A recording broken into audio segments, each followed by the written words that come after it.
Hello, ఈ సృష్టిలో వృధా వ్యర్థం అనేటువంటి పదార్థాలు ఏవి బహుశా ఉండవేమో. ఎందుకంటే ప్రతి దాని నుంచి కూడా ప్రతి వృధా పదార్థాల నుంచి కూడా రీసైక్లింగ్ చేసి వాటిని మళ్ళీ రీయూజ్ చేసుకునే విధంగా కూడా రకరకాల విధాలుగా చేస్తూ ఉంటారు. ఆల్రెడీ ఆ విషయంలో చాలా వరకు సక్సెస్ అవుతూ వస్తున్నారు. సరిగా ఉపయోగించుకోవాలే కానీ వ్యర్థాల నుంచి కూడా చాలా చాలా మేలైన ఉత్పత్తుల్ని తయారు చేయవచ్చని శాస్త్రవేత్తలు చాలా సందర్భాల్లో రుజువు చేస్తూ వస్తున్నారు. వృధాగా పారేసే చికెన్ కొవ్వుతో విద్యుత్తును నిల్వ చేసేటువంటి సూపర్ కెపాసిటర్లోని నెగిటివ్ ఎలక్ట్రోడ్ని అభివృద్ధి చేశారు.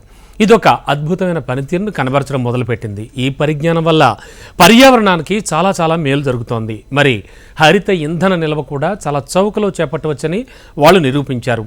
కాలుష్యాన్ని తగ్గించుకునే క్రమంలో పర్యావరణ అనుకూల విద్యుత్ ఉత్పత్తికి ఇటీవల చాలా ప్రాముఖ్యత పెరిగింది. మనకు తెలిసిన విషయమేది. అంతర్జాతీయ ఇంధన సంస్థ అంచనా వేసిన ప్రకారం చూస్తే 2022తో పోలిస్తే గతేడాది వరల్డ్ వైడ్గా పునరుత్పాదక శక్తి ఉత్పత్తి 50% మేర పెరిగిందని చెప్తున్నారు. ఇదొక అనూహ్య పరిణామంగా కూడా వాళ్ళు చెప్తున్నారు.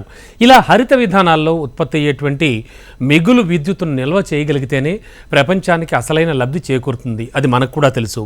ఫర్ ఎగ్జాంపుల్, అమెరికాలోని కాలిఫోర్నియాలో ఇళ్ల పైకప్పుల మీద సౌర ఫలకాలను ఏర్పాటు చేస్తూ ఉంటారు. దీనివల్ల సౌర కాంతి సన్ రేస్ అన్ని కూడా ఎక్కువగా లభ్యమైన రోజుల్లో చాలా ఎక్కువగా ఇబ్బడి ముబ్బడిగా విద్యుత్ ఉత్పత్తి జరిగి కరెంటు ధరలు భారీగా తగ్గాయట అక్కడ.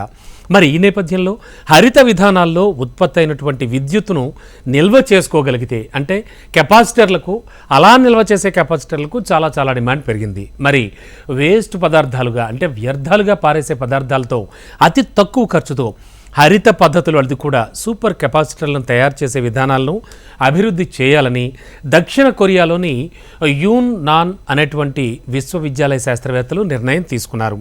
ఈ క్రమంలో వాళ్ళు ఏం చేశారంటే చికెన్ కొవ్వుపై దృష్టి పెట్టారు. దీన్ని విద్యుత్ గ్రాహక సామర్థ్యం ఉన్నటువంటి నానో నిర్మాణాలుగా మార్చడానికి ఒక సులువైన అత్యంత చౌకైన విధానాన్ని వాళ్ళు అభివృద్ధి చేశారు. ఫస్ట్ శాస్త్రవేత్తలు ఏం చేశారంటే గ్యాస్ ఫ్లేమ్ గన్ జ్వాల సహాయంతో చికెన్ నుంచి కొవ్వును పూర్తిగా సేకరించారు. మరి ఘన రూపంలో ఉన్న కొవ్వును తీసుకుని చమురు దీపంలా ఒక ఒత్తి సాయంతో బాగా మండించారు. ఈ మంట పైన ఒక ఫ్లాస్క్ ఉంచారు. అయితే కొద్దిసేపటి తర్వాత ఆ ఫ్లాస్క్ కింద భాగంలో బాగా మసిబట్టి బాగా పేరుకుపోవడం గమనించారు. దాన్ని శాస్త్రవేత్తలు సేకరించారు. ఎలక్ట్రాన్ మైక్రోస్కోపీ సాయంతో దాన్ని పరిశీలించినప్పుడు ఈ మసి రేణువుల్లో కర్బన్ ఆధారిత నానో ఆకృతులు కనిపించాయి వాళ్ళకి. మరి ఈ కర్బన నానో రేణువుల విద్యుత్ సామర్థ్యాన్ని పెంచేందుకు శాస్త్రవేత్తలు థియోరియా అనేటువంటి ద్రావణంలో కొంతవరకు నానబెట్టారు. మరి ఈ నానో రేణువులతో అసిమెట్రిక్ సూపర్ కెపాసిటర్కు సంబంధించినటువంటి నెగిటివ్ ఎలక్ట్రోడ్ని వాళ్ళు తయారు చేశారు. ఈ సాధనంతో తయారైన సూపర్ కెపాసిటర్కు చాలా మెరుగైన ఇంధనాన్ని నిల్వ చేసుకునేటువంటి సామర్థ్యం కానీ మన్నిక క్వాలిటీ కానీ అధిక శక్తి సాంద్రత ఉన్నట్టుగా ఆ పరీక్షల్లో వెల్లడైంది. శాస్త్రవేత్తలు ఊహించినట్టుగానే థియోరియా పదార్థంలో నానబెట్టిన కర్బన నానో పదార్థాలతో తయారైనటువంటి ఈ ఎలక్ట్రోడ్లలో ఈ సామర్థ్యం మరింత పెరిగిందని వాళ్ళు గమనించారు. మరి ఎలక్ట్రోడ్లతో తయారైన కొత్త సూపర్ కెపాసిటర్ రోజువారీ అవసరాలను తీర్చగలదని వెల్లడి కూడా జరిగింది. మరి ఎరుపు, పచ్చ, నీలపు వర్ణాల్లో ఉన్న ఎల్ఈడీలను వెలిగించగలదని కూడా శాస్త్రవేత్తలు వెల్లడించారు. ఇంకనే వీటిని సూపర్ కెపాసిటర్లలో వాడేశారు. ఇక వృధాగా పోయే చికెన్ ఫ్యాట్ ఆయిల్ నుంచి కర్బన్ ఆధారిత పదార్థాలను తయారు చేయడం చాలా సులువైన తేలికైన విధానమని శాస్త్రవేత్తలు వెల్లడిస్తున్నారు. వాణిజ్యపరమైనటువంటి కెపాసిటర్లలో వినియోగానికి ఇది చాలా అనువుగా ఉంటుందంటున్నారు.